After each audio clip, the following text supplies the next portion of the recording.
Question number 1 says which of the following, 30 question होंगे वही जैसे पेपर में आते हैं, सारे टॉपिक्स के क्वेश्चन होंगे। और तो विच of the following is an example of gross motor skills. कल आपको गर्लफ्रेंड बताया था GF, बट वो गर्लफ्रेंड नहीं होता, ग्रॉस और फाइन मोटर स्किल्स ये इसी दिशा में होती हैं। पहले ग्रॉस मोटर स्किल्स डेवलप होती हैं, बाद में फाइन मोटर स्किल्स, है ना, जिसको हम सूक्ष्म सकल या गतिक कौशल कहते हैं फाइन, और ग्रॉस है आपका ग्रॉस मतलब बड़ा, या उसको हम कहें एक तरह से स्थूल गतिक कौशल, है ना। तो फटाफट से बताना है ग्रॉस मोटर स्किल्स कौन सी हैं इसमें, या स्थूल गाम जिसमें बड़ी मांसपेशियों का प्रयोग हो, बिग मसल्स, ग्रॉस का मतलब ये बिग, ठीक है ना, बिग मसल्स। तो बिग मसल्स का प्रयोग स्केचिंग में होता है, कल ही बताया था स्केच बनाने में, तो भाई आपकी ये उंगलियों यानी हैंड्स और आई की मसल्स का जहां प्रयोग हो वो फाइन मोटर है। तो ये क्या है, फाइन मोटर है। होल्डिंग अ नीडल, सुई जब आप पकड़ रहे हैं, सुई में धागा डाल रहे हैं, वो भी क्या है, फाइन मोटर स्किल का उदाहरण है। ठीक, वॉकिंग फास्ट, हाँ वॉकिंग तो चाहे फास्ट हो स्लो हो कुछ भी हो, आपकी आर्म्स और लेग्स की मसल्स का, बड़ी मांसपेशियों का आपके शरीर की प्रयोग हो रहा है, तो ये ग्रॉस मोटर है, स्थूल गतिक कौशल है। धागे में मोती परोना यानी पुटिंग बीड्स इन अ थ्रेड, उसमें भी आपकी आंखों का और हाथ के कोऑर्डिनेशन का प्रयोग होगा, है ना। जब आप लिख रहे हैं, पढ़ रहे हैं, कढ़ाई बनाई सिलाई, आंखों में काजल लगा रहे हैं, ये सारी चीजें क्या हैं, फाइन मोटर स्किल्स का उदाहरण है। वॉकिंग फास्ट, जंपिंग, स्किपिंग यानी कूदना, उछलना, तैरना, ड्राइविंग, ये सब आपके ग्रॉस मोटर का उदाहरण है। सिंपल बात। चलिए आगे बढ़ते हैं क्वेश्चन नंबर 2 पर।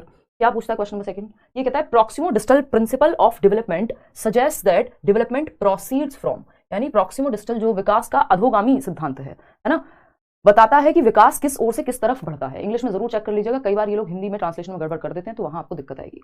सेफेलोकॉर्डल और प्रॉक्सिमो डिस्टल कल ही पढ़े थे।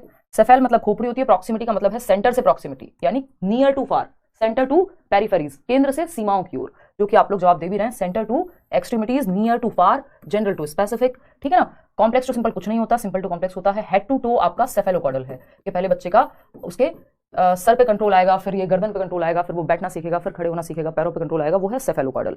सेंटर टू एक्सट्रीमिटीज में क्या होता है, बच्चा पहले किसी चीज को, मान लीजिए बॉटल है, वो पूरे दोनों हाथों से पकड़ता था, बाहों से पकड़ता था, फिर वो उंगलियों से पकड़ने लगेगा, यानी इस पेन को पकड़ने के लिए पहले पूरी हथेली का इस्तेमाल करता था, अब सिर्फ 2 उंगलियों का इस्तेमाल करके एक अंगूठा और एक उंगली का वो उठा सकता है, यानी सेंटर से बाहर की ओर। जो आपकी बॉडी का सेंटर है, जो आपका हार्ट है, रीढ़ की हड्डी है, फिर कंधों पे कंट्रोल, फिर आपकी इन भुजाओं पे कंट्रोल, फिर आपका ये एल्बो के बाद वाला जो पार्ट है इस पे कंट्रोल, फिर आपकी हाथों पे और फिर उंगलियों पे कंट्रोल। ठीक, तो सेंटर टू एक्सट्रीमिटीज ये हो गया आपका अधोगामी। आते हैं क्वेश्चन नंबर 3 को, पढ़िएगा फटाफट से। क्या कहता है क्वेश्चन नंबर 3? ये कहता है which of the following are secondary agencies of socialisation, यानी सामाजिकरण के द्वितीयक वाहक। सामाजिकरण का एक तो है प्राइमरी एजेंट्स ऑफ सोशलाइजेशन, जिसमें परिवार आता है, और बाकी जो है आपके, अगर परिवार के साथ नेबरहुड आ जाए तो वो भी प्राइमरी, लेकिन फैमिली कभी भी सेकेंडरी नहीं होगा और स्कूल कभी भी प्राइमरी नहीं होगा। तो हमें पता है स्कूल जो है वो सेकेंडरी है, बुक्स सेकेंडरी हो गई, मीडिया सेकेंडरी है, पेरेंट्स जो हैं यानी फैमिली या सिबलिंग्स वो प्राइमरी में आएंगे, जो आपके भाई बहन है, तो ये प्राइमरी में आएगा। पूछा क्या है, सेकेंडरी। फर्स्ट सेकंड थर्ड तीनों सही हैं, वो कहाँ मिलेंगे हमें ऑप्शन में, 4th ऑप्शन मिलेंगे, जो कि आप लोग जवाब दे रहे हैं। 74% लोग सही उत्तर यहाँ दे रहे हैं। बात ठीक है नहीं है, बिल्कुल ठीक है। चलिए आते हैं क्वेश्चन नंबर 4 पर फटाफट से। पूरा आपका रिवीजन कल के जो हमने मैराथन सेशन कंटेंट किया था क्वेश्चन से, उसका पूरा रिवीजन अपने आप हो जाएगा। According to Jean Piaget's theory, यानी पियाजे की थियरी के according, Piaget's theory of cognitive development यानी संज्ञानात्मक विकास का जो सिद्धांत है पियाजे का, उसके अनुसार at which stage most children operate on operations and develop hypothetico deductive thinking. Operations का मतलब क्या है, कल भी बताया था। ऑपरेशन का मतलब होता है लॉजिक, यानी लॉजिक पे काम कर सकते हैं, एक्टिविटीज पे काम कर सकते हैं ज्यादातर बच्चे। और हाइपोथेटिको, देखो ऑपरेशन सिर्फ ऑपरेशन होता तो आंसर हो जाता है कॉन्क्रीट ऑपरेशनल, क्यों? क्योंकि लॉजिक को ऑपरेशन कहा गया है पियाजे की थ्योरी में, लेकिन उन्होंने साथ में क्या दिया है, हाइपोथेटिको डिडक्टिव रीजनिंग, यानी जिसको हम कहते हैं अमूर्त चिंतन एक तरह से, या हम कहते हैं जिसको निगमनात्मक तार्किक चिंतन, जो इकोनॉमिस्ट लोगों में या फिर जो साइंटिस्ट में ज्यादा हायर लेवल ऑफ थिंकिंग है एक तरह से। तो ये हर किसी में तो नहीं होता, बट इस स्टेज तक आते आते मोस्ट चिल्ड्रन, तभी लिखा हुआ है मोस्ट चिल्ड्रन, हर कोई हाइपोथेटिकल डिडक्टिव रीजनिंग डेवलप कर पाए जरूरी नहीं है। तो आंसर क्या है, फॉर्मल ऑपरेशनल। ये सीधा सा इसका मतलब है, जब भी हाइपोथेटिको लिखा हो, एब्स्ट्रैक्ट लिखा हो, एब्स्ट्रैक्ट रीजनिंग, हाइपोथेटिको डिडक्टिव रीजनिंग, क्योंकि डिडक्टिव थॉट भी इसी में आता है। ठीक, अगर सिर्फ ऑपरेशन लिखा होता तो ये हो जाता, ऑपरेशन से पहले लिखा होता तो ये हो जाता। सेंसस की बात करेगा तो सेंसरी मोटर, तो 4th ऑप्शन सही है। क्वेश्चन नंबर 5 देखिएगा फटाफट से। क्वेश्चन नंबर 5 क्या कहता है, आज कम समय में करेंगे, इसको बिल्कुल टेस्ट की तरह लेना है। जीन पियाजे gave importance to dash in the process of learning. पियाजे ने अधिगम की प्रक्रिया में किसे महत्व दिया है, बताइए। रेडीनेस टू लर्न, या फिर नेगेटिव रीइंफोर्समेंट, कॉम्पिटिटिव फीलिंग्स या फंक्शनल फिक्सनेस। देखिए पियाजे बच्चे को सक्रिय रखने की बात करते हैं, ये हमें और आपको सबको पता है अब तो, है ना। आज बस ज्यादा से ज्यादा क्वेश्चन कराइए, कल तो डिटेल में पढ़ लिए। ठीक है राशिद, स्पीड पकड़ते हैं।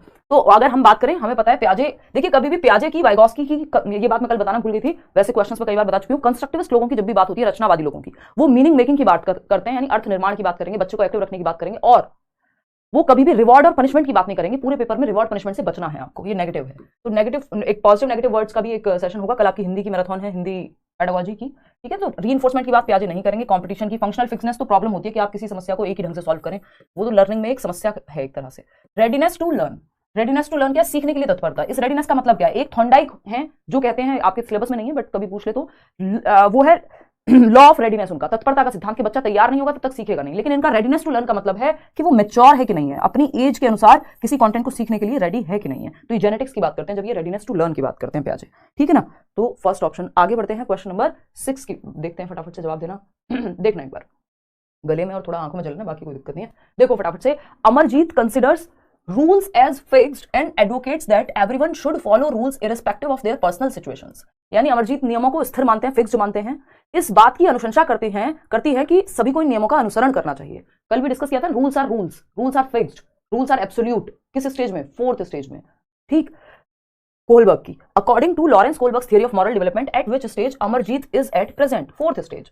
सेकेंड लेवल कन्वेंशनल यानी पारंपरिक स्तर है, और चौथा जो है आपका चरण है। अगर हम बात करूं यहाँ पे चौथे स्तर की, तो उसको हम कहते हैं क्या, इंस्ट्रूमेंटल पर्पस तो म्यूचुअल एक्सचेंज हो गया, टिट फॉर टैट, ये सेकंड है। ओबीडियंस एंड पनिशमेंट फर्स्ट है। Good boy good girl third है, ठीक। लॉ एंड ऑर्डर ओरिएंटेशन है विच इज 4th, ठीक। लॉ एंड ऑर्डर ओरिएंटेशन यानी लॉ एंड ऑर्डर को मेंटेन करके रखना है, नो मैटर व्हाट।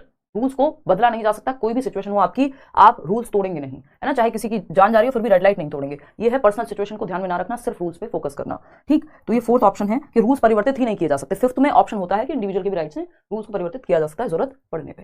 चलिए आते हैं खैर क्वेश्चन नंबर देखिएगा, question number 7। During a group work, जब बच्चे समूह में काम कर रहे हैं एक क्लास के अंदर, Ramesh finds his students struggling to solve a given question. In order to scaffold them, Ramesh को क्या करना है, स्कैफोल्डिंग कहां में होती है, वाइगोस्की की थ्योरी में होती है। तो टेम्परेरी हेल्प देनी है जहां बच्चे अटक रहे हैं वहां। कैसे करें, रमेश क्या है, टीचर है।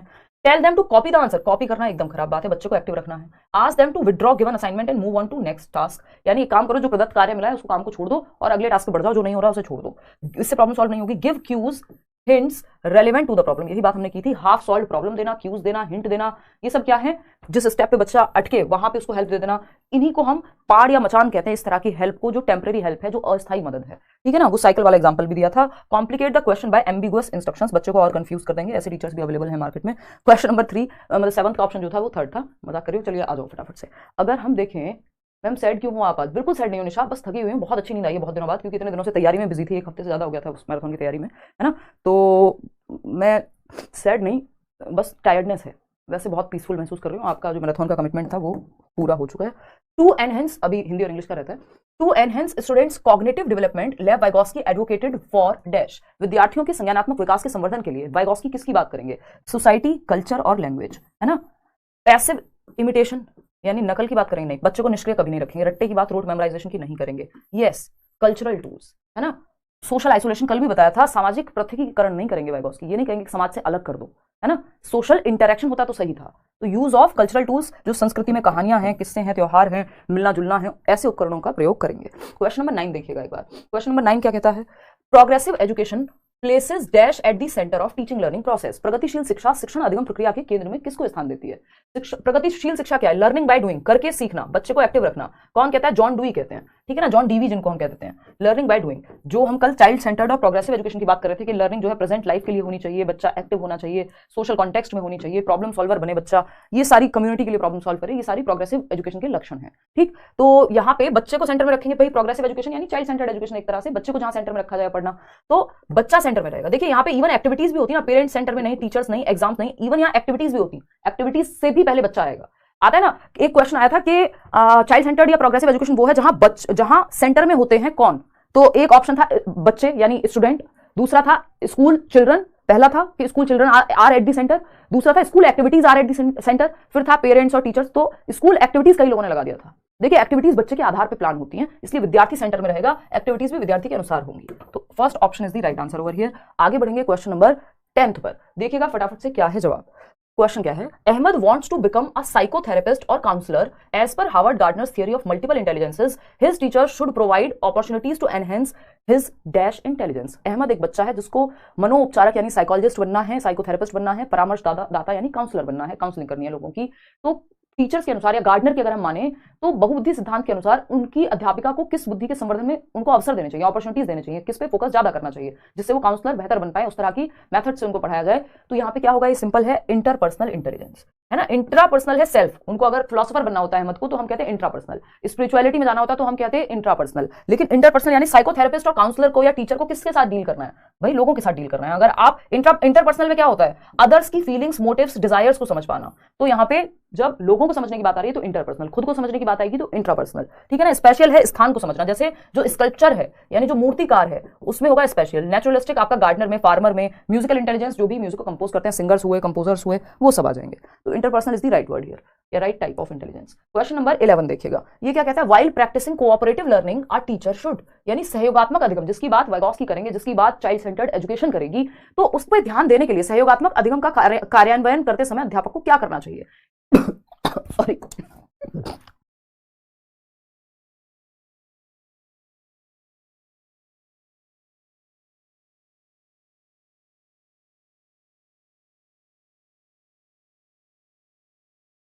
पोल सही नहीं आ रहा है, कोई बात नहीं, मैनेज कर लो यार। वो आपका नेट में भी थोड़ी बहुत दिक्कत हो सकती है, इस वजह से आगे पीछे दिख रहा होगा शायद, एक बार चेक कर लेना। यहाँ से तो ओके आज। यार गले में दिक्कत हो गई है आज, गर्म पानी से थोड़ा सा ध्यान रखूंगी। लगातार बोलने से ना, कल मैराथन जो इतना बड़ा था। देखिएगा एक बार, हाँ बहुत बढ़िया एवाईसी, बहुत बढ़िया कह रहे हैं, दोनों पेपर क्लियर किया पिछली बार। चलिए आ जाइए, अगर हम क्वेश्चन नंबर 11 की बात करें, वाइल प्रैक्टिसिंग कोऑपरेटिव लर्निंग यानी सहयोगात्मक अधिगम का जब हम प्रैक्टिस कर रहे हैं तो क्या करें, बच्चों को एक्टिव रखेंगे। सेम एबिलिटी बेस्ड ग्रुप नहीं, मिक्स्ड एबिलिटी, क्योंकि सेम एबिलिटी सारे बच्चे मैथ्स में ही अच्छे हैं यदि, तो अगर किसी को लैंग्वेज में दिक्कत होगी तो कौन हेल्प करेगा। तो कल भी बात की थी मैंने, हेट्रोजेनस ग्रुपिंग करनी है अगर करनी पड़े तो। हेट्रोजेनस क्या होता है, मिक्स्ड एबिलिटी ग्रुपिंग, जिसमें अलग अलग एबिलिटी वाले बच्चे हों, विषम समूह। Instruct students to follow only prescribed procedure, जी नहीं, रेस्ट्रिक्ट यूज ऑफ डिस्कशन नहीं, सॉरी, बच्चे को तो हमें एक्टिव रखना है। Make groups of diverse learners, ये बात एकदम सही है कि अगर आप कोऑपरेटिव लर्निंग की बात कर रहे हैं तो विभिन्न क्षमताओं वाले बच्चों को एक ग्रुप में रखिए, जिससे क्या होगा कि अलग अलग बच्चे एक दूसरे से डिफरेंट स्किल्स सीख पाएंगे। जो मैथ्स में दिक्कत आती है जिसको, वो दूसरे बच्चे से मैथ्स सीख पाएगा, जो मैथ्स में अच्छा है वो दूसरे से लैंग्वेज सीख पाएगा। In a classroom discussion on cricket, cricket पे एक चर्चा हो रही है क्लासरूम में, a teacher is giving more chances to boys than girls, by doing so he is, यानी जब क्रिकेट पे चर्चा हो रही है क्लासरूम में तो एक टीचर है जो लड़कों को ज्यादा प्रेफरेंस दे रहे हैं डिस्कशन में, चर्चा में, लड़कों को ज्यादा जवाब देने के ऑप्शन दे रहे हैं, लड़कियों को कम, क्योंकि उन्हें लगता है कि क्रिकेट जो है लड़कों को पता होगा, उसके बारे में ज्यादा इंटरेस्ट लड़कों का ही होगा। अब ऐसा हो भी सकता है, लेकिन उसका रीजन क्या होगा, क्योंकि हमने सोसाइटी में ऐसी ही चीजें चली आ रही हैं, वो भी एक स्टीरियोटाइप है। तो इसका मतलब ये नहीं है कि हम पार्टिसिपेट करने का मौका ना दे लड़कियों को। तो अगर किसी भी एक जेंडर को प्रेफरेंस दी जा रही है किसी भी एक्टिविटी में, अगर डांस या म्यूजिक में लड़कियों को प्रेफरेंस दे तो वो जेंडर बायसनेस है, जेंडर स्टीरियोटाइप है एक तरह का। स्टीरियोटाइप में बायसनेस अपने आप छिपी हुई होती है, दोनों में से एक ही ऑप्शन मिलेगा ऐसे ऑप्शन में आपको। कॉम्बैटिंग स्टीरियोटाइप थ्रेट, भाई रूढ़िबद्ध धारणा को चुनौती दे रहे हैं वो, अगर लड़कियों को प्रेफरेंस दे रहे होते क्रिकेट में तब हम मान सकते थे, क्योंकि उसमें क्या होता, एक तरह से आप जेंडर स्टीरियोटाइप को चैलेंज कर रहे हैं। जो फील्ड माना जाता है कि स्टीरियोटिपिकल मैन के लिए है, उसमें अगर आप फीमेल्स को भी ऑप्शन दे रहे हैं ज्यादा तो वो इक्विटी का उदाहरण होता, जो कि यहाँ है नहीं। प्रैक्टिसिंग जेंडर बायस, बिल्कुल सही बात है, पक्षपात, किसी एक पक्ष में झुके हुए हैं, पूर्वाग्रहों का पालन कर रहे हैं, सिंपल बात। फिर क्या है, एंश्योरिंग जेंडर इक्वालिटी, कोई इक्वालिटी का उन्होंने ध्यान नहीं रखा जब एक को प्रेफरेंस दे रहे हैं। ब्रेकिंग जेंडर स्टीरियोटाइप्स, कोई जेंडर स्टीरियोटाइप को ब्रेक नहीं कर रहे हैं, बढ़ावा दे रहे हैं, प्रमोट कर रहे हैं, प्रमोटिंग जेंडर स्टीरियोटाइप, ये सही होता अगर होता तो। चलिए आगे बढ़ते हैं क्वेश्चन नंबर 13 पे, तो फटाफट से बताइएगा और फिर हम आगे बढ़ेंगे। कल के सेशन में मजा आया, लेकिन पता नहीं लगा 6:30 घंटे का, शुरुआत में तो दिक्कत हुई, वो ढोल वोल बजने लग गए थे जब, है ना। जो लोग सुबह तक जगे रहे भाई, मतलब रात भर तक, लास्ट तक रुके रहे, उनकी बहुत ही ज़्यादा प्रशंसा करनी पड़ेगी हमें। चलिए आ जाइए आप फटाफट से, समझते हैं कहानी क्या है। देखना एक बार, अगर हम बात करें यहाँ पे 47% लोग सेंटर नहीं दिखा रहा, क्या करें। सेंटर अभी आ जाएगा ना, अभी एडमिट कार्ड फाइनल थोड़ी आ गया होगा। देखो एक बार, अगर हम बात करें 13 का सेकंड कह रहे ज्यादातर लोग, चलिए देखते हैं। In a class of diverse learners या वेरीड लर्नर्स, जहां विभिन्न या विविध पृष्ठभूमि से आने वाले शिक्षार्थी हैं, तो वहां पे टीचर को क्या करना चाहिए, सबको साथ लेके चलना है। Group students based on their performance in exams, जो फर्स्ट आ रहा है उसको अलग ये नहीं करना, रैंक नहीं करना, लेबल नहीं करना बच्चे को। Set and maintain expectations of success from all, सभी से सफलता की अपेक्षाएं करनी एवं बनाए रखना, यानी टीचर की एक्सपेक्टेशन पॉजिटिव होनी चाहिए बच्चे से, क्योंकि टीचर की एक्सपेक्टेशन का प्रभाव बच्चे की लर्निंग पे पड़ेगा। तो आपको ये नहीं मानना कि कोई एक धर्म से, एक जाति से, एक समूह से आ रहा है तो वो नहीं सीख पाएगा। सभी से सफलता की अपेक्षाएं कि हर बच्चा सक्सेसफुल या सक्सेस पा सकता है एग्जाम में, ओवरऑल सीखने में, लाइफ में सीख सकता है हर बच्चा। तो आप एक तो set and maintain expectations of success from all. अब सक्सेस सबके लिए डिफरेंट हो सकती है, इसका मतलब ये नहीं सब फर्स्ट आएंगे। जो बच्चा जिस क्षेत्र में अच्छा कर सकता है उसको उस तरफ आप कह रहे हैं कि उसके लिए आपने एक्सपेक्टेशन सेट की हैं। फिर आता है third, divide students based on their socio economic context, divide तो करना ही नहीं है बच्चे को। Practice standardised curriculum and method of assessment, कल ही बात की थी, फ्लेक्सिबल करिकुलम चाहिए, आपकी एनईपी भी यही कह रही है, लचीलापन, है ना, जहां चेंजेस संभव हो, रिजिड नहीं, स्टैंडर्डाइज्ड नहीं। ठीक, तो ऑप्शन जो है वो बी ही सही है, आप लोग जवाब दे भी रहे हैं। क्वेश्चन नंबर 14 देखिएगा फटाफट से। फॉर्मेटिव असेसमेंट यानी रचनात्मक आकलन, एक है समेटिव असेसमेंट है ना, जो at the end of the term होगा, या तो हाफ ईयरली, ईयरली, है ना, एविडेंस जजमेंट, इन सबके लिए होता है। फॉर्मेटिव जो है, फॉर्मेटिव असेसमेंट किसके बेसिस पे होगा? रचनात्मक आकलन एक्टिविटीज बेस्ड होगा, only at the beginning of the session, नहीं throughout the session for all students, बिल्कुल during the teaching learning process, साल भर जो है कंटिन्यूटी में फॉर्मेटिव असेसमेंट चलेगा सभी विद्यार्थियों के लिए पूरे सत्र के दौरान। कभी FA1 हो रहा है, कभी FA2, कभी कोई एक्टिविटी, ठीक है ना। एंड में तो SA होगा, एंड में या टर्म एंड हो या ईयर एंड हो, only for students facing learning challenges नहीं। तो B option is the right answer, सभी के लिए होगा, सभी के बारे में पता लगेगा। क्वेश्चन नंबर 15 देखिएगा फटाफट से। ये क्या कहता है भाई? क्वेश्चन नंबर 15 है which of the following question will promote critical thinking among students, यानी समालोचनात्मक चिंतन पे इस तरह के क्वेश्चन आप पूछे जाने लग गए, डायरेक्ट नहीं पूछता कई बार कि क्रिटिकल थिंकिंग का मतलब बताओ। आपको 4 क्वेश्चन देगा और कहेगा पहचानो इनमें से कौन सा क्रिटिकल थिंकिंग को रिफ्लेक्ट करता है, यानी दर्शाता है। तो समालोचनात्मक चिंतन को समुन्नत करेगा कौन सा option? What is the capital of Sri Lanka. देखिए समालोचनात्मक चिंतन में क्रिटिकल थिंकिंग में डाइवर्जेंट थिंकिंग भी लगेगी, आपका क्या कहेंगे उसको, रिफ्लेक्टिव थिंकिंग भी लगेगी, आपकी एनालिसिस भी लगेगा, सिंथेसिस भी लगेगा। तो क्रिटिकल थिंकिंग में बहुत सारी मेटाकॉग्निशन भी लगेगा, बहुत सारी चीजें इसमें इन्वॉल्व होती हैं। ऐसा नहीं हो सकता कि वन वर्ड आंसर को हम क्रिटिकल थिंकिंग कहते हैं, ये तो रटंत विद्या या रिकॉल बेस्ड है कि बच्चे की मेमोरी के आधार पे वो बता देगा कैपिटल क्या है ना। कोलालंपुर है ना शायद, है श्रीलंका कैपिटल,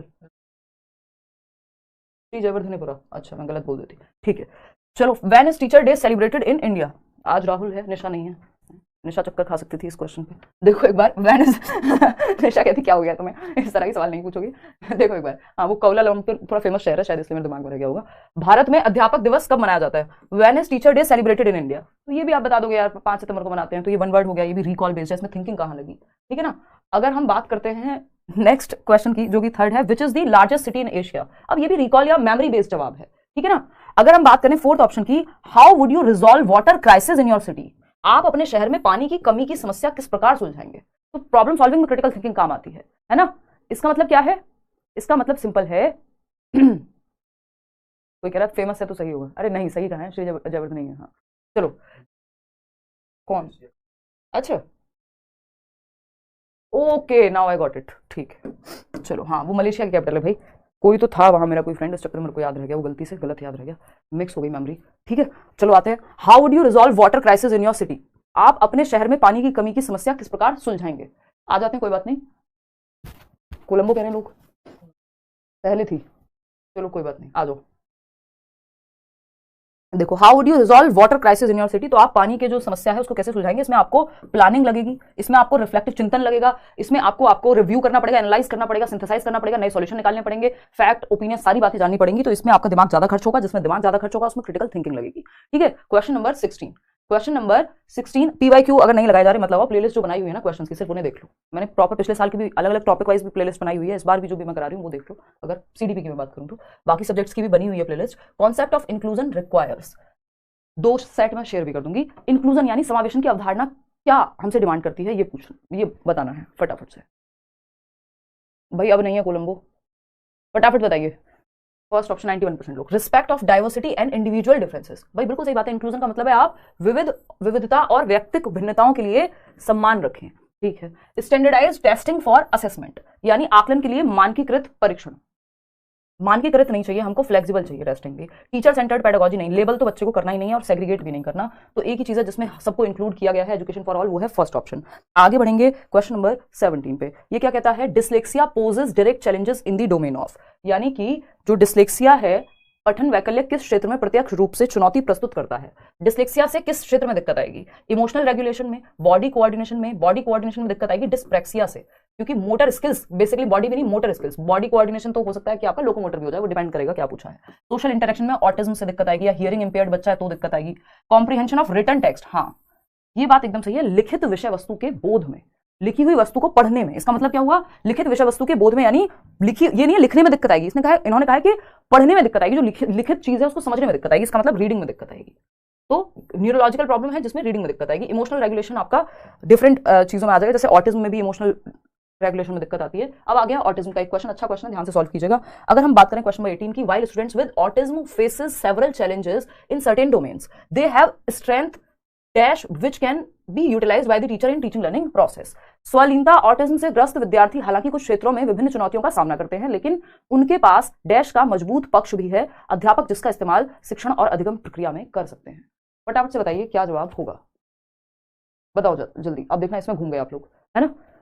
देखो कुछ क्वेश्चन जिनको शुरुआत में आसान लग रहे थे वो बैलेंस्ड पेपर मिलेगा, सेट ही पूरा ऐसे ही उठाया हुआ है, बैलेंस मिलेगा। कुछ क्वेश्चन इजी लगेंगे, कुछ हाँ, लेकिन इसमें एक पक्ष की वजह से थोड़ा सा इजी लगेगा क्योंकि इसमें असर्शन और रीजनिंग आज मैंने शामिल नहीं है। देखिएगा क्वेश्चन नंबर 3 देखिएगा, 28% लोग कह रहे हैं। चलिए समझते हैं। स्वालीनता ऑटिज्म से ग्रस्त विद्यार्थी हालांकि कुछ क्षेत्रों में विभिन्न चुनौतियों का सामना करते हैं, लेकिन उनके पास डैश का मजबूत पक्ष भी है।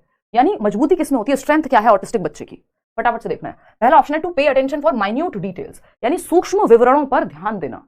अभी समझेंगे, हमें नहीं पता है ना, क्योंकि किसी को नहीं पता, यहाँ पे कोई जवाब सही दे ही नहीं रहा है। सब 24% 31% लोग बस थर्ड ऑप्शन कह दे रहे हैं, जो कि गलत ही है ना। देखते हैं। फॉर सोशल कम्युनिकेशन, भाई इसमें तो उनको चैलेंज फेस करना पड़ता है कि वो सामाजिक संप्रेषण में, बातचीत में उनको दिक्कत होती है, तो ये तो चैलेंज है। हमें स्ट्रेंथ पूछा है कि स्ट्रेंथ कहाँ होती है उनकी। Of expressing themselves without hesitation in front of large groups, जो लोग 31% लोग जवाब दे रहे हैं थर्ड हैं, थोड़ा बहुत पानी वानी ढूंढ लो यार। सबसे पहले ऑटिज्म में हम यही बात करते हैं कि बच्चे को सोशल गैदरिंग में, कम्युनिकेशन में दिक्कत होती है, हेजिटेंट होता है वो बहुत ज्यादा, उसके आसपास अगर लोग ज्यादा हों तो वो बिल्कुल अच्छा महसूस नहीं करता है ना। माय नेम इज खान का जवाब भी दिया था। तो स्वयं को बड़े समूहों के सामने बिना हिचक के व्यक्त करना, यहाँ तो कम्युनिकेशन में वैसी दिक्कत है यार, है। और आप कह रहे हो कि बिल्कुल मोदी जी टाइप भाषण दे देगा ऑटिस्टिक बच्चा, नहीं यार, है ना। फिर आता है of easily adjusting to frequent changes in schedule, ये भी बहुत बड़ी समस्या होती है, चैलेंज होता है ऑटिस्टिक बच्चे के जीवन में, जो स्वालीनता वाला बच्चा है, कि उसकी दैनंदिनी में या जो स्केड्यूल में यदि रोज रोज बहुत ज्यादा परिवर्तन या आसपास सराउंडिंग में भी बहुत ज्यादा चेंज अगर हो गया तो वो परेशान हो जाता है।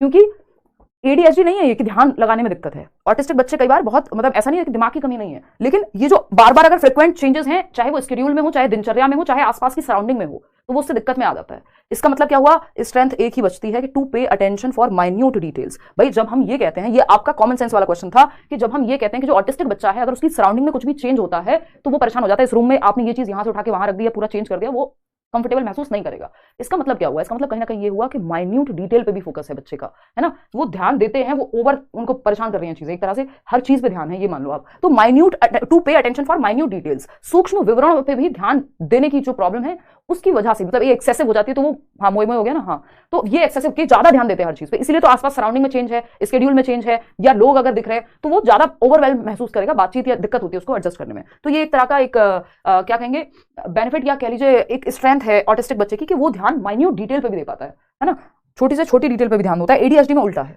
चलिए क्वेश्चन नंबर 19 देखिए, वहां ध्यान टिकाना मुश्किल होता है। क्वेश्चन नंबर 19 देखिएगा। Which of the following mode should be avoided while teaching students with visual impairment, यानी कौन से मोड को हम अवॉइड करें जब हम दृष्टिबाधित बच्चों के साथ डील कर रहे हैं जिनको देखने में समस्या है। पहला ऑप्शन है verbally explaining the content written on board, यानी श्यामपट्ट पर लिखित विषय वस्तु की मौखिक रूप से व्याख्या करना, यानी जो ब्लैक बोर्ड पे लिखा है उसको वर्बली एक्सप्लेन कर दो, ये तो अच्छी बात है। जो बच्चे को दिखाई देने में समस्या है, विजुअली इंपेयर्ड है, उसको मदद मिल जाएगी, है ना। कई लर्नर्स होते हैं जो अपने यहाँ भी कमेंट आता है कई बार कि हम मतलब विजुअली इंपेयर्ड हैं, तो आप जब क्वेश्चन लिखा है तो ये मत कहो कि खोल दे दो और खुद बताओ, पहले साथ साथ पढ़ भी दिया करो। तो अगर आप पढ़ देंगे तो उसको देखने में दिक्कत है तो वो सुन के समझ जाएगा बच्चा। प्रोवाइडिंग टैक्टाइल मैप्स, यानी टच एंड फील वाले मैप्स, ब्रेल लिपि टाइप की चीजें जिसको स्पर्श किया जा सके, नुकीली मतलब वैसी चीजें जो जिनको टच फील किया जा सके, नुकीली कह लो कई बार, लेकिन वो ज्यादा शार्प नहीं होना चाहिए। तो ये क्या होगा, स्पर्शग्राही मानचित्र, हाँ वो टच और फील करके समझ जाएंगे, टैक्टाइल मटेरियल कल भी बात की थी। Allowing use of assistive devices, devices कुछ भी हो सकते हैं, चाहे वो आपका कि जैसे फोन में एक तरह का असिस्टिव डिवाइस है कि आप बोल करके सर्च कर सकते हैं वो लोग जिनको देखने में दिक्कत है, तो जो भी हेल्पफुल डिवाइसेस हैं। Using written test to assess learning, ये सबसे बड़ी प्रॉब्लम है, जिस बच्चे को देखने में दिक्कत है उसके लिए आप अधिगम के आकलन के लिए लिखित परीक्षण लेना उससे, क्योंकि उसको देखने में तो दिक्कत है, अब आप उससे लिखवा रहे हैं तो वो दिक्कत वाली बात हो गई।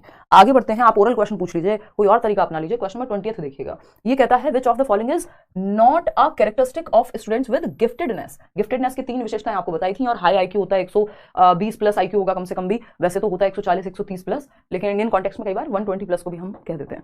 तो अगर हम देखें प्रतिभाशाली विद्यार्थी नहीं है, not above average intelligence level, हाँ अबव एवरेज एबिलिटी, एसीसी याद होगा आपको, एसीसी सीमेंट का उदाहरण देती हूं मैं बहुत बार। Higher order problem solving skills, इस पे भी हमने बात की थी कि HOTS HOTS, higher order thinking skills वाले क्वेश्चन ही सॉल्व कर लेते हैं जिसमें दिमाग ज्यादा खर्च होता है, क्योंकि इनकी मेंटल एबिलिटी ज्यादा होती है। हाई मोटिवेशन, तो डिफिकल्ट टास्क भी कर पाते हैं। High motivation to master skills, commitment का लेवल, उसी को मोटिवेशन कहते हैं। अबव या high ability, high creativity, high commitment, जब तक तोड़ेंगे नहीं तब तक छोड़ेंगे नहीं, तो कमिटमेंट मतलब मोटिवेशन ज्यादा है तभी तो कमिटेड है। स्लो इन प्रोसेसिंग इन्फॉर्मेशन, ये गड़बड़ है, क्योंकि ये तो फास्ट होते हैं इन्फॉर्मेशन को प्रोसेस करने में, तो जल्दी सीख जाते हैं, इसलिए तो बोर हो जाते हैं अगर सही से चैलेंजिंग टास्क ना मिले तो। फोर्थ ऑप्शन ही गलत है, और जो गलत है वही सही है क्योंकि पूछा ही गलत है। क्वेश्चन नंबर 21 देखिएगा एक बार, ये क्या कहता है भाई, a teacher should motivate students to form dash view of ability and should consider learning as dash process, यानी एक अध्यापक को विद्यार्थियों को योग्यता के डैश परिपेक्ष और अधिगम को डैश प्रक्रिया मानने के लिए प्रोत्साहित करना चाहिए। तो लर्निंग क्या है, अगर हम बात करें यहाँ पे इंक्रीमेंटल होनी चाहिए एबिलिटी, कल भी मैंने बात की थी, एबिलिटी को आप कैसे देखेंगे कि क्षमता को बढ़ाया जा सकता है, तो एबिलिटी इंक्रीमेंटल है, फिक्स्ड नहीं है। एंटिटी का मतलब हो गया सिंगल एंटिटी फिक्स हो गई, एबिलिटी इंक्रीमेंटल है, एंटिटी नहीं है, फिक्स्ड नहीं है, ऐसा नहीं है कि बस फिक्स हो गई है ना। तो ये हालांकि इन्होंने ट्रांसलेशन कुछ और दे दिया है। देखो पैसिव तो हो ही नहीं सकती लर्निंग, यहाँ पे लर्निंग पैसिव है ना, ये एंटिटी की वजह से गलत हो गया। तो एक ही ऑप्शन बचा कि लर्निंग, एक तो स्टूडेंट्स को मोटिवेट करना है कि जो एबिलिटी है, जो क्षमता है, उसको बढ़ाया जा सकता है, इंक्रीमेंटल होती है और फिक्स नहीं होती। और दूसरा लर्निंग क्या है, एक एक्टिव प्रोसेस है जिसमें बच्चा एक्टिविटी करके सीख सकता है, रटने वाली प्रोसेस नहीं है। तो फर्स्ट ऑप्शन ही यहाँ सही है। आगे बढ़ते हैं क्वेश्चन नंबर 22 पे। क्वेश्चन नंबर 22 क्या कहता है भाई, 22वां सवाल कहेगा students are likely to experience dash when the activity is not valued by them, यानी यदि गतिविधि को महत्व नहीं दिया जा रहा है तो विद्यार्थी द्वारा किसका अनुभव करने की संभावना है, यानी उनको इंटरेस्ट नहीं आ रहा कोई काम करने में, उनको वैल्यू ही नहीं कर पा रहे वो किसी एक्टिविटी को, उनको लग रहा है यार ये क्या करा रहे हो, ये तो पेपर में नहीं आएगा, आपने मान लिया जैसे, क्योंकि आपको आसान लग रहा है, आपको लग रहा है कि आसान लग रहा है तो मुझे आसान लग रहा है तो वो तो आएगा ही नहीं, ऐसा भी हो सकता है तैयारी आपने अच्छी कर ली हो, ठीक। तो यदि गतिविधि को महत्व ही नहीं दिया जा रहा, जो एक्टिविटी बच्चा कर रहा है उसको इंपॉर्टेंस ही ना दे, उसकी नीड ही ना समझे कि देख लेंगे यार हो जाएगा पेपर पास, तो पढ़ेगा ही नहीं वो। फिर अगर काम की इंपॉर्टेंस ही नहीं समझेगा या वैल्यू ही नहीं करेगा तो क्या होगा, एक्टिविटी इज नॉट वैल्यूड, तो क्या एक्सपीरियंस करेंगे, क्यूरियोसिटी नहीं, बोरियत, एक्साइटमेंट नहीं। जब आप इंपॉर्टेंट समझते हैं, वैल्यू करते हैं, तभी तो एक्साइटेड, वो व्यक्ति जिससे आपको मिलने में इंटरेस्ट है तो आपके लिए वो चीज वैल्यू कर रही है तो आप एक्साइटेड होंगे मिलने के लिए। अब जो काम करने के लिए आप इंटरेस्टेड ही नहीं है, आपके दिमाग में वैल्यू ही नहीं है जिस चीज की, उसके लिए आप क्यों तो क्यूरियस होंगे, क्यों एक्साइटेड होंगे। घर में झाड़ू लगाने को कोई कहते कितने लोग एक्साइटेड होंगे, क्योंकि बहुत ज्यादा वैल्यू हम करते नहीं है उस चीज की, कई बार मन हो तो कर भी सकते हैं। मतलब बेसिक एक एग्जांपल दे रही हूँ, ये नहीं कह रही हूँ झाड़ू लगाना कोई बहुत खराब काम है, इट्स जस्ट कि हम वैल्यू कितना कर पाते हैं, जो बेसिक जो रेपिटेटिव काम होते हैं। और वहीं कोई कहे गोलगप्पे खा लो, वहीं कोई कहे कश्मीर घुमाने ले चलते हैं, तो मन करेगा, वैल्यू होगी उस चीज की, जॉय नहीं आएगा इस चीज में। वो काम जिसमें आप, जिसकी आप वैल्यू समझ ही नहीं रहे, बच्चा जिस एक्टिविटी की वैल्यू नहीं समझता या नहीं करता जिस चीज को वैल्यू, या उसको बोरियत महसूस होगी वहां पे, ठीक है ना। या मैकेनिकल है जो इंटरेस्टिंग है चीज उसके लिए, जिसकी वो नीड समझेगा, जिसके लिए वो मोटिवेटेड है, उसके लिए बाकी तीनों feelings, curiosity, excitement, Joy feel करेगा। क्वेश्चन नंबर 23 देखेगा फटाफट से बताइए, टॉप डाउन बॉटम अप। अभी बताऊंगी ना, कल आपका हिंदी का मैराथन है, फिर 17 तारीख को आपका इंग्लिश का मैराथन है। इस बार मैं 3 ही मैराथन कराऊंगी भाई, ईवीएस नहीं हो पाएगा। प्रीवियस देख लो, कुछ चेंज नहीं हुआ ईवीएस में, मैंने पूरी बनाई हुई है ना। कोई कह रहा है कि फलानी बुक का क्वेश्चन है, कविता रॉय कभी प्रीवियस ईयर उठा के देखते ना तो ये नहीं कहना पड़ता, इतने बुरे दिन नहीं आए किसी वेबसाइट से उठा के क्वेश्चन कराएंगे, देखिएगा। हाँ बहुत बढ़िया, कभी प्रीवियस ईयर की शक्ल देख लिया करो, देखो एक बार नौकरी लग गई तो शादी ना सही मीटअप कर लीजिए, अरे मीटअप कर लेंगे, बिना नौकरी लगे भी कर लेंगे उत्कर्ष, क्या ही टेंशन लेते हो। चलिए आते हैं। Richa, a school teacher, wants to promote conceptual understanding among her students. To do so, she should. यानी कॉन्सेप्ट्स क्लियर हो बच्चों के, अवधारणाएं जो है वो उसको अवधारणात्मक समझ बेहतर कर सके, उसके लिए क्या करना चाहिए बताओ एक बार। Ask students to solve questions in prescribed manner only. नहीं भाई, आप इसमें बच्चों को बांध रहे हैं कि एक निर्धारित तरीके से क्वेश्चन पूछो, सहजता से पूछ लें जो उनके मन में आए। Focus on procedural knowledge and metacognitive skills. अब आपको पता है मेटाकॉग्निटिव स्किल्स अच्छी होती है, इसमें planning, reviewing, awareness, thinking about thinking, ये सब आता है। एम्फेसिस ऑन रोट मेमोराइजेशन, रटंत विद्या चलंत नहीं। फिर आता है fourth, discourage students to establish connections between sub concepts, यानी जो कॉन्सेप्ट्स हैं उनके बीच में कनेक्शन को डिस्करेज करें, हतोत्साहित करें नहीं, और एक कॉन्सेप्ट को दूसरे कॉन्सेप्ट से, प्रीवियस नॉलेज को न्यू नॉलेज से कनेक्ट करना है, डिस्करेज नहीं करना, इस चीज के लिए एनकरेज करना है। तो एक ही ऑप्शन पॉजिटिव बचता है, वो है focus on procedural knowledge and metacognitive skills. अब प्रोसीजरल नॉलेज क्या होती है भाई, देखिए प्रोसीजरल नॉलेज जो है प्रक्रियात्मक ज्ञान, एक है डिक्लेरेटिव नॉलेज, ये आपको इंग्लिश पेडागोजी में भी हेल्प करेगा। डिक्लेरेटिव नॉलेज होती है जिसको हम कहते हैं उद्घोषणात्मक या समथिंग कहते हैं हिंदी में। डिक्लेरेटिव नॉलेज में जो आपने पढ़ा हुआ है, जो आपकी डेफिनेशन है, जो भी आपने याद किया हुआ है, वो सब डिक्लेरेटिव है। अगर हम बात करें प्रोसीजर की, या जो आप जानते हैं वो डिक्लेरेटिव है, लेकिन प्रोसीजर है जब आप किसी एक्टिविटी को करने की step by step process, cycle चलाते कैसे हैं, बाइक चलाते कैसे हैं, सिर्फ तैयारी करके प्रतिमा, रिजल्ट के बारे में ना सोच के, एक ही तरीका है ना, कि पढ़ते जाओ, रिजल्ट के बारे में सोचना नहीं है, आपके सामने पेपर आएगा, आप पेपर कर दोगे, बस इतना सोचना है, ज्यादा दिमाग को ऑप्शन मत दो सोचने का, नहीं तो एग्जाम एंग्जाइटी फील होती रहेगी, ठीक है ना। बहुत बढ़िया कशिश। तो यहाँ पे जवाब क्या होगा, प्रोसीजरल नॉलेज में साइकिल चलाना, कोई चीज ठीक करना, बाइक चलाना, कोई भी काम जिसमें स्टेप बाय स्टेप प्रोसेस आपको पता है कि करते कैसे हैं, किसी भी स्किल को करने का तरीका। तो सेकंड ऑप्शन हो गया यहाँ पे, प्रोसीजरल नॉलेज और मेटाकॉग्निटिव स्किल्स को महत्व देना है।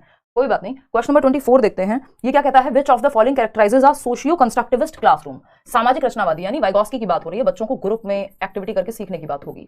Teacher inculcating competition oriented attitude, नहीं कॉम्पिटिशन नहीं, कोऑपरेशन को बढ़ावा देना है। Environment conducive for discovery learning, चलो ठीक है। Pedagogy gear to focus on rote memorisation, रटंत विद्या नहीं। Curriculum which is standardised and does not consider cultural differences, भाई कल्चरल डिफरेंसेस को, सांस्कृतिक विभिन्नताओं को ध्यान में रखे, ऐसा करिकुलम, फ्लेक्सिबल करिकुलम ही काम का है, लचीला ना कि स्टैंडर्ड। तो an environment conducive for discovery learning, अन्वेषण संबंधी अधिगम के लिए अनुकूलित परिवेश, यानी एक ऐसा परिवेश जो समृद्ध है किसके लिए, डिस्कवरी लर्निंग के लिए। डिस्कवरी लर्निंग की बात कौन करता है, जेरोम ब्रूनर करते हैं, जिसमें वो एनेक्टिव लर्निंग, बच्चा करके एक्टिविटी सीखता है, फिर वो बात करते हैं सिंबॉलिक की, यानी सिंबल्स के माध्यम से, है ना। और फिर आपका नहीं, उससे एनेक्टिव और उसके बाद आपकी आइकॉनिक, वो पिक्चर्स को देख के सीखेगा, पहले एक्टिविटी करके सीखेगा, यानी पेन को देखेगा, तोड़ेगा, फोड़ेगा, खोलेगा, ये है इनएक्टिव लर्निंग। फिर सेकंड क्या है, आइकॉनिक, जब वो पिक्चर्स, ए फॉर एप्पल की पिक्चर दिखा दी आपने। फिर आता है सिंबॉलिक, कि वो लैंग्वेज को पढ़ के समझने लग जाएगा सिंबल्स के माध्यम से। और डिस्कवरी लर्निंग की भी बात, डिस्कवरी लर्निंग उन्होंने दी है जेरोम ब्रूनर ने, और इन्होंने स्पाइरल करिकुलम की भी बात की है कि एक कॉन्सेप्ट दूसरे कॉन्सेप्ट से जुड़ा हुआ होगा, तो प्रीवियस नॉलेज को महत्व देते हैं ब्रूनर। क्वेश्चन नंबर 2 हो गया। क्वेश्चन नंबर 25 देखिएगा, फटाफट से जवाब दीजिए। क्या कहता है क्वेश्चन नंबर 25?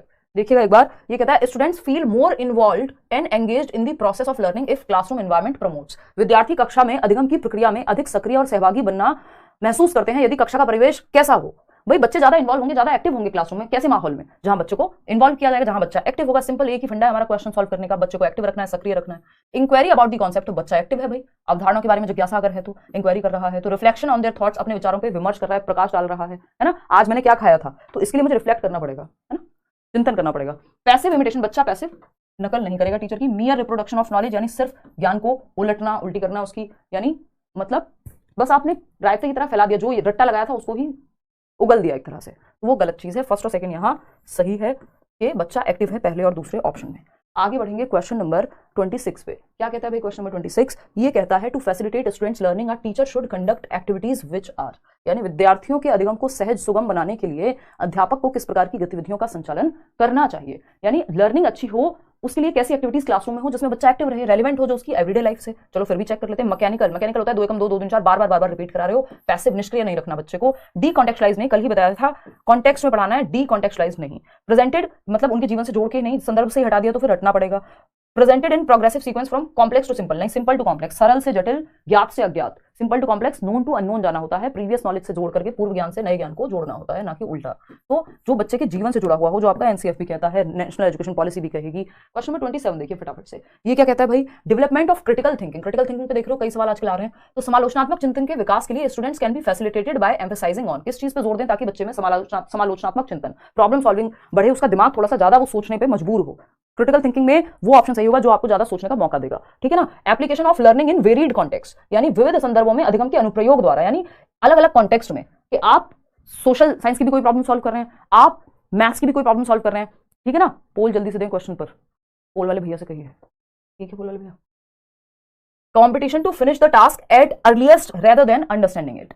भाई कंपटीशन क्रिएट करेंगे नहीं। Mere summarization of notes by the teacher, नहीं, ये भी इसमें भी बच्चा रोट मेमोराइजेशन नहीं। सिर्फ एक ही ऑप्शन में एक्टिव है कि विविध संदर्भों में जब बच्चे को मौका मिलेगा, जो उसने पढ़ा है उसको वो जब रियल लाइफ में अलग अलग संदर्भ में अलग अलग तरह की प्रॉब्लम सॉल्व करेगा तो क्रिटिकल थिंकिंग का इस्तेमाल होगा, उसके दिमाग पे जोर पड़ेगा, अलग अलग तरह से सोचेगा। क्वेश्चन नंबर 28 देखिएगा। ये क्या कहता है? पेस ऑफ लर्निंग, यानी अधिगम की गति। पेस ऑफ लर्निंग इज, अधिगम की गति क्या है? Dependent on solely on personal factors, यानी पर्सनल फैक्टर्स कल हमने पढ़ा था। लर्निंग को अफेक्ट करने वाले 2 प्रकार के फैक्टर हैं, एक पर्सनल जो बच्चे से जुड़ा हुआ हो, व्यक्तिगत कारक, और दूसरा है एनवायरमेंटल, जो एनवायरमेंट से जुड़ा हो, जैसे टीचिंग मेथड, न्यूट्रिशन, आपका स्कूल एनवायरमेंट, पेरेंट्स के साथ रिलेशनशिप, ये सब एनवायरमेंटल फैक्टर्स हैं।